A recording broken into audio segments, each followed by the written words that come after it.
The orchid bee is a tiny yet remarkable pollinator found across the Americas.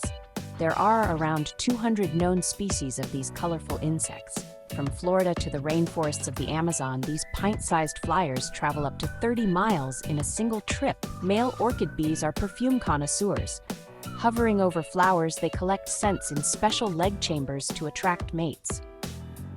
Orchids exploit this perfume-seeking behavior as they release enticing aromas of vanilla, cinnamon, and even a hint of rotting meat to lure in the bees. As the bees dive into the flowers, they unwittingly carry pollen packets from one orchid to another.